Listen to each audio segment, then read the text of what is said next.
Here we are with Edward James Jim Maloney Jr. and he's about to tell us his story. You'd like to tell us where you were born, something about your family, about growing up, where you lived? Sure. I was born in Gilman, Colorado. My dad was a career Air Force pilot, and in fact he was on his way over to Vietnam, or I'm sorry, on his way over to Europe right at the end of World War II. And my mom, pregnant with me, went back to stay with her mother in Red Cliff, Colorado. Red Cliff didn't have a hospital, so down the road in Gilman was the nearest hospital where I was born. And then shortly after I was born, we joined my dad over in France and Germany. Moved around quite a bit as a military brat, dependent, and went to several different schools, ending up in Germany for high school. Graduated from high school in Germany, and then went to Boston College after that. My senior year in Boston College, I received a draft notice. This is 1968. A pretty tumultuous year, to say the least, I think. Both Martin Luther King and John F. Kennedy, Robert Kennedy, were assassinated in '68. But a lot of protests, Vietnam protests on campus and things like that. But anyway, I received my draft notice from Colorado, where I was born and raised, and I wrote back to them and I said that I no longer lived in Colorado. I'm in Massachusetts now, and I have an apartment, and this is my address. So I knew I had about 6 weeks before the Colorado board contacted the Massachusetts board, and I would get a draft notice from Massachusetts. So I went and started talking to the recruiters and found out that the Air Force needed pilots at that time, and I took all the tests and qualified and got into a delayed enlistment program in the Air Force. So from there I graduated in June of '68, and the delayed enlistment program couldn't fit me into training until February of '69, so that's when I went off to pilot training, well, to OTS first, for Officer Training School. I was commissioned and then went to pilot training in Texas.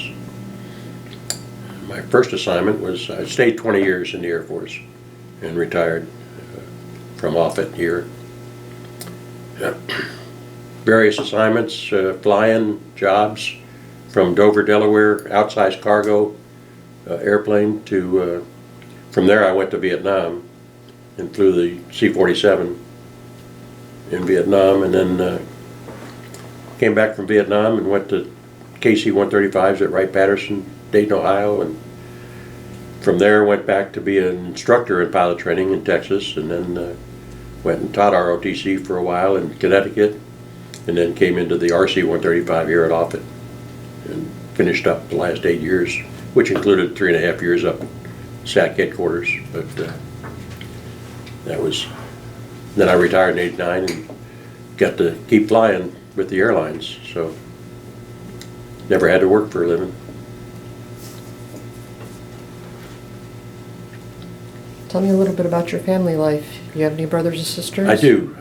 There were 8 kids in the family, so 7 siblings, 7 brothers and sisters, one of which is lost to cancer in 2005, 15 years ago now, 17 years ago.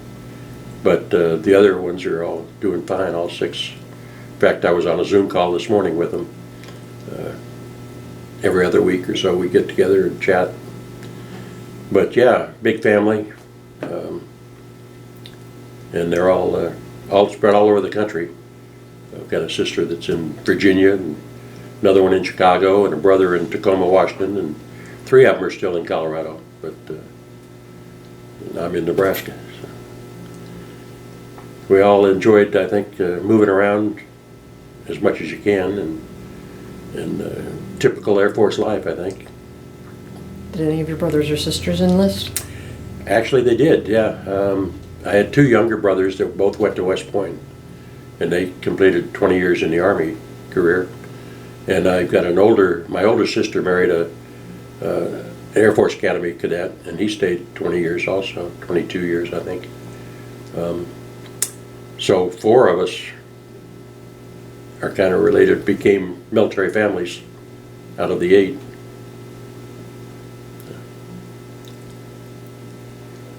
And what was your service like? Did you like it? Oh yeah, I loved it. Yeah, I did. I enjoyed the flying. In fact, out of college, when I signed up for the Air Force, I just figured it would probably be just 2 or 3 years to keep from crawling around the jungles in Vietnam. But I liked it so much that I stayed the full 20. And I really now I'm glad I did, of course. But yeah, I really enjoyed pretty much all my assignments. And Can you tell me about some of your assignments? well, like I said, I flew transports, C-133s out of Dover, Delaware. That was worldwide outsized cargo transport flying. So I got to travel quite a bit, both to Europe and to Vietnam and back. When after about a year, the C-5 came out to replace outsized cargo. And so the airplane I was flying, which was a turboprop C-133, was replaced by the C-5. And all the people who had been to Vietnam pretty much went to C-5s. And the ones who hadn't been to Vietnam went. So I went. And that's when I flew the C-47 over in Vietnam. And for the 1-year remote assignment, and my return assignment out of Vietnam was to tankers, KC-135s at Wright-Patterson, Dayton, Ohio. So I enjoyed that too. And then the bomb wing closed down at Wright-Pat in 75, I think. And then, so I wasn't quite ready to go back to SAC yet. So I went to become a T-38 instructor at pilot training. And that was like, going from driving an 18-wheeler to a sports car. It was just a really fun job. And rewarding too. And then from there I taught ROTC, like I said, at Connecticut. That was my one opportunity to live close to my wife's family. Her parents lived in Hartford, Connecticut, so we had a 3-year assignment there and lived close to where she could see them all the time. And then coming out of that, I came to Offutt in the RC-135 and ended up staying till I retired in '89. And when I retired, that was a tough decision to leave the Air Force, but it was easier because the airlines were hiring, and I did get a job, interviewed and got a job right away. So I think, with terminal leave, I had started with the airlines, so I didn't have any break at all, and that was good at the time. Flew for Midway Airlines out of Chicago for 3 years, just about 3 years, and until they went out of business in 1991. Several airlines went out of business in the 90s, early 90s. Midway went out of business, and then so I was unemployed for almost a year, and before I got on with World Airways. And I flew for World Airways for the last 10 years till I was mandatorily retired at age 60. That was an FAA requirement at the time.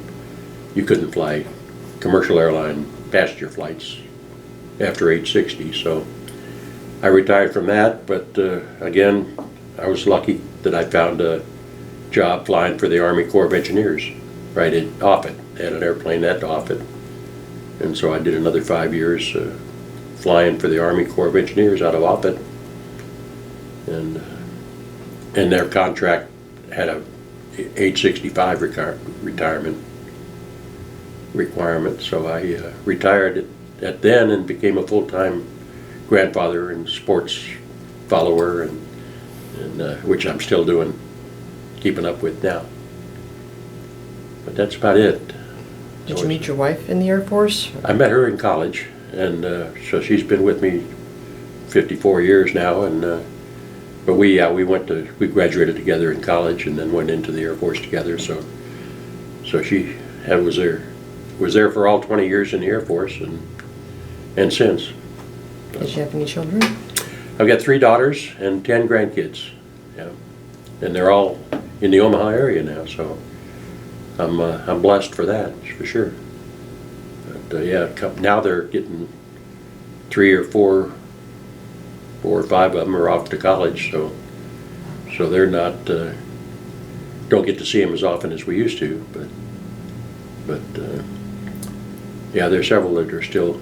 The youngest is a freshman in high school out at Millard West, and I've got one at Bellevue West is a junior, and the rest of them are all grown pretty much. Goes fast. Do any of them have plans to enter the service? Not that I know of, although I did take my grandson, who's a junior in high school at Bellevue West. He was invited by the Air Force Academy baseball coach to go to a camp a couple of weeks ago, or a month ago. And I went with him, along with my daughter, his mother. And the 3 of us went out there for that camp, and he was very impressed with the Air Force Academy. And I think even without an invitation to play baseball for the Academy, he might be interested in applying for there if he can get in. I know it's very competitive and tough, but I think he plans on trying, so we'll see what happens. But other than that, several opportunities. I know one of the grandsons was a diabetic, so he would have been great.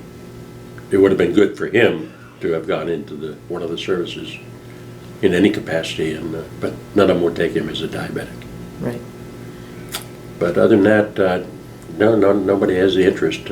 Doesn't seem like. None of my daughters did, and none of the grandkids, other than the one. Can you tell me about your service during Vietnam?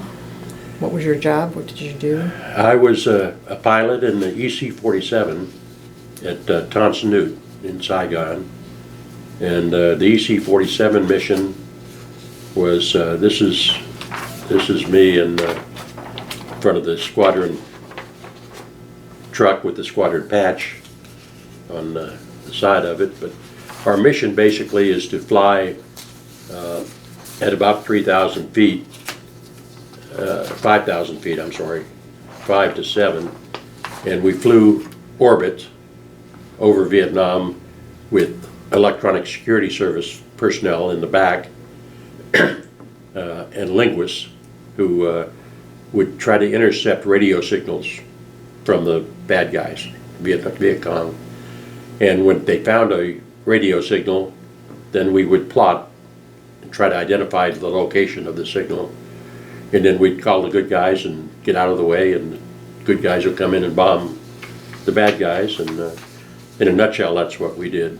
We fly about 7 hours at a time, orbits, and try to find radio signals, and then try to identify the location of those signals and find out where they were. But so that was, I got about 1,000 hours, which is a lot for 1 year, and I did a full year of doing that in Vietnam. I got 2 R&Rs, rest and relaxation, I guess. I came back to the States for 2 weeks, about halfway through the tour, and then I met my wife for 1 week in Hawaii for the standard R&R. I think a lot of the bachelors went to Australia or somewhere, and most of the married guys met their wife in Hawaii. But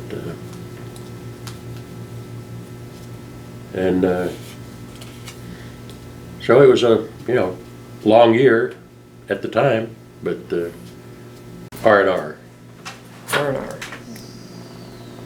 So you want me to Go ahead. go again? Okay, we about halfway through during the tour of Vietnam, the 1 year tour, most of the guys got at least 1 or 2 R&R sessions where they could travel out of the country and meet their wife or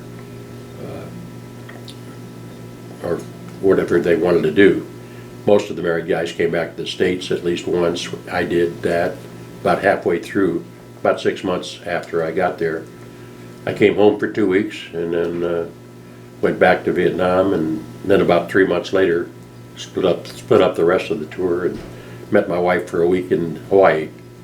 And like I said, most of the married guys met their wives in Hawaii, and a lot of the bachelors would go somewhere else, Australia, or do a week's R&R somewhere else. But so I did that, and that was, put it off as long as I could, and made the time go faster toward the end anyway. But yeah, keep track of, kept busy flying, so the time went pretty good. Pretty fast anyway. A lot of flying and a lot of good friends made.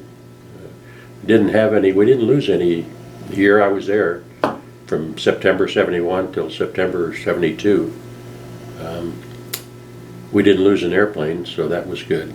They had lost some the years before, and some crew members, but the year I was there, we were pretty fortunate. We didn't lose anybody, and so the time went by. Looking back on it, it was pretty quick, but not at the time. It's pretty slow at the time, but glad I did it, and no matter how unpopular it was at the time, but most of us that did it are probably glad we did it. Did you see any combat at all, or was it just the reconnaissance? From the air? From the air. We did have some rocket attacks at the base, and you know, we'd be awaken in the middle of the night and go under the bunk or in the shower room, or the best place to stay out of the way of attacks. But my building never got hit by a rocket, and most of the rockets were aimed toward the flight line anyway, to try to take out an airplane or something. And they weren't, we were pretty far south in Saigon, so there was a lot worse up at Da Nang and some of the further bases further north. But so I didn't, I mean, I was never in combat, so to speak. I mean, all of my flying time was combat flying time, just because it was over the combat zone in the area.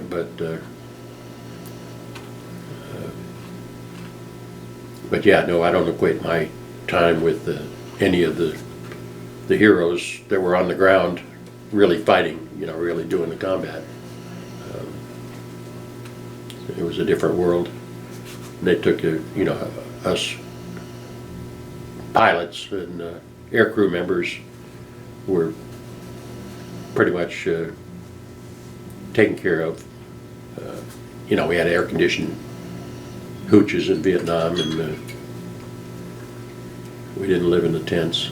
So it was a little bit different, quite a bit different. But you wrote that you were involved in the Tet Offensive in 1972? There was the big Tet, famous one was 68, and that was when the whole political philosophy against the war started, and all the newspapers. But there was another Tet Offensive in 72, and I was there. That was probably the biggest offensive that I was involved in during the year, was the Tet Offensive of 72. And we flew, you know, nonstop, and no crew rest or anything. Did whatever you needed to do to get the coverage, try to find the bad guys that were coming. But yeah, that was the most, I can't remember the other. I mean, there were a lot of campaigns and offensives going on at the time, I know, but the Army guys would know the names of the offensives, and our mission was pretty much the same every day, and we did the same thing and flew the same routes pretty much. Do any of your siblings have experience in Vietnam? No, they were both younger, and Vietnam was over by the time they both entered the service. They did go to Afghanistan, not Afghanistan, but one of them, my brother, they were both Army engineers, Corps of Engineers types, and they did overseas time, but Like Desert Storm. No, not, they were out before then, before 90, I think, and, or they didn't go to Afghanistan for Desert Storm, I know. I don't think they were 73, yeah, 73 to 93, so they would have been in during the end of it, during the Desert Storm, but they both had stateside jobs, I guess, at the time. But yeah, no, none of them. My brother-in-law, my older sister's husband, who married the Air Force pilot, he was in Vietnam a year before me. In fact, he was in C-133s a year before me, and then he went to Vietnam, and I followed him to Dover, and then followed him to Vietnam, but we never saw each other during that overlap. But he did a year in Vietnam also. But yeah, my two younger brothers didn't, and nobody else in the family was in during wartime. My dad was World War II, of course, but. How do you think military service affected your life?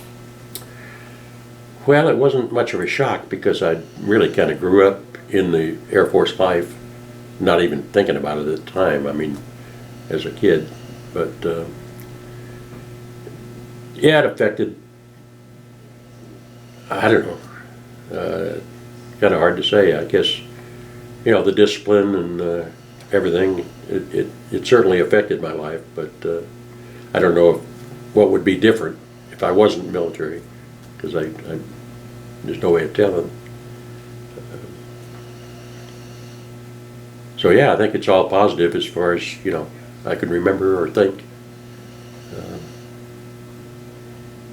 My experience was all positive, and pretty much, looking back on it, of course, at the time I probably would had something else to say sometimes, but certainly looking back on it, I'm glad I did it, and was glad to serve.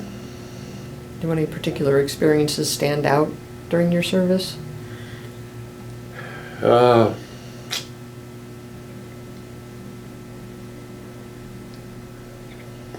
Mostly just the friends I made, I guess, the people I was stationed with, assigned to.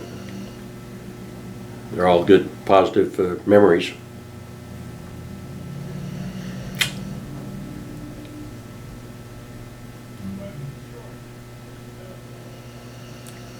Tell me about some of the medals and awards that you earned.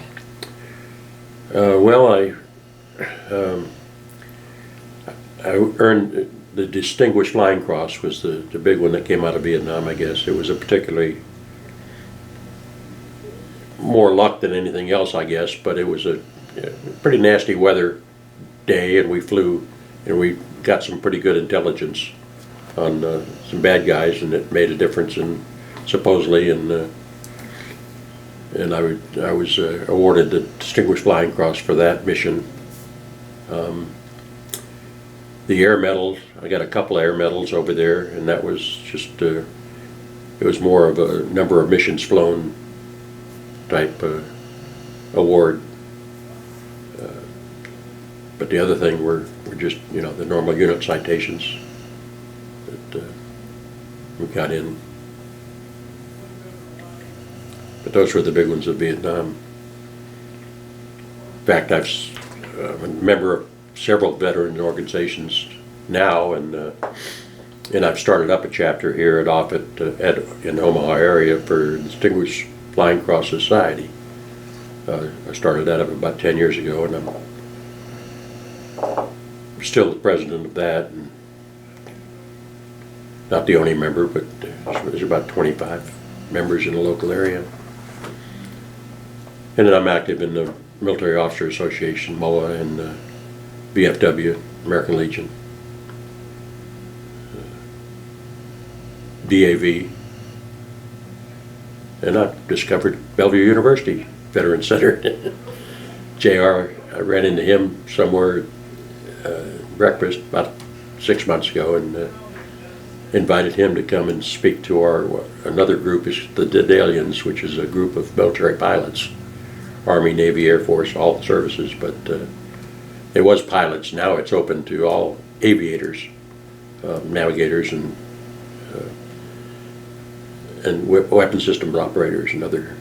But anyway, I got invited JR to come and speak to our group about the Vietnam Memorial being built in and about the Bellevue Center here. So that's where I met him, and that's where he cornered me to come and do this, and I cornered him to speak to our groups.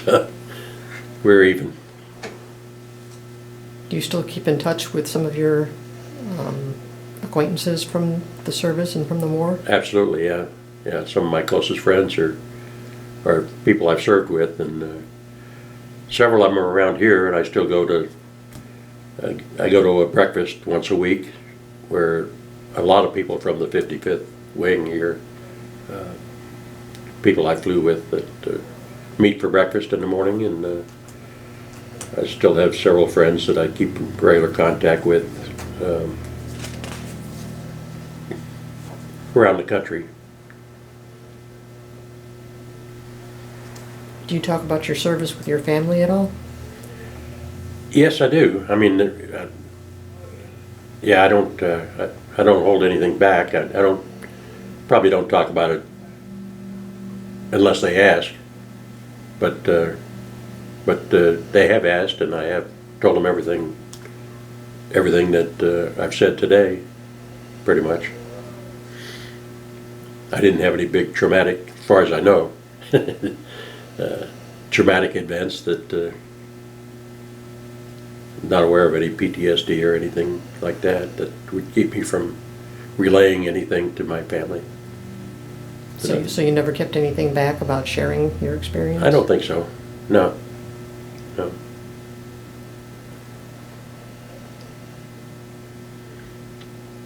What would you like people to know about you and your military service and your experiences? I guess in a nutshell is that I did serve, and that I was there when I was asked to serve, and I did, and I'm just very fortunate to have served in the manner that I did. That I did enjoy it. I know a lot of people didn't as much as I did. What type of activities do you do in the veterans organizations that you belong to? I do the website for several of the organizations, and I'm trying to get out of that for several of those, trying to find a replacement. But in a lot of the volunteer type organizations, you better find your own replacement, because nobody's going to come forward probably. But yeah, I do the websites for several of them. I'm the vice flight captain for the Dedalian organization. Like I said, president of the Distinguished Flying Cross Society. And the rest of them, I'm just members. Just a member, I guess. And, so, lifetime, and most of them, lifetime members, VFW. And we have our Dedalian meetings at the Legion and Pavilion.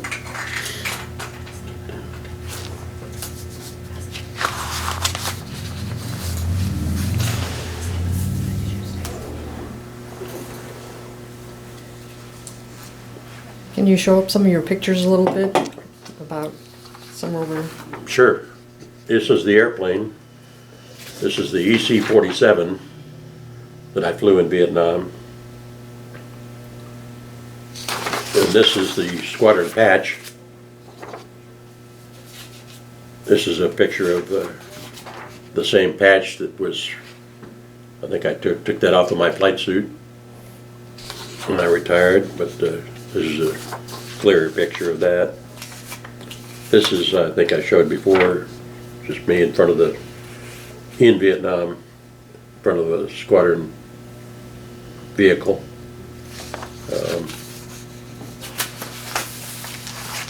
Another picture of the C-47. This was a leaflet that was often scattered over the jungle. It's called a Chu Hoi leaflet, but the front and back, and that was just a leaflet thrown out that the Viet Cong could bring in. And basically it says, if you come in, you'll be protected and rewarded, and give up and come to the fold. So I don't know how overall effective it was. I could look it up, I guess. But that's a memento. There were a lot of leaflets displayed, scattered around the jungle, trying to get the bad guys to give up.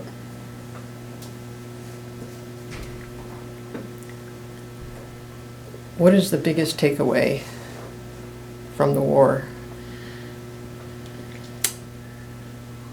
Well, in hindsight, the biggest takeaway is not to let the civilians run the war.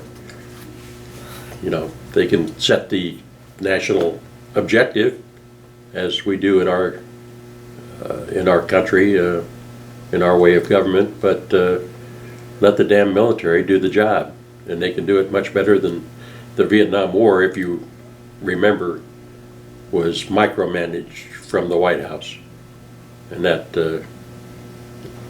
was the worst thing. But that's all hindsight, and we don't have much to say about that. What were things like when you came home from the war? Yeah, it was not pretty.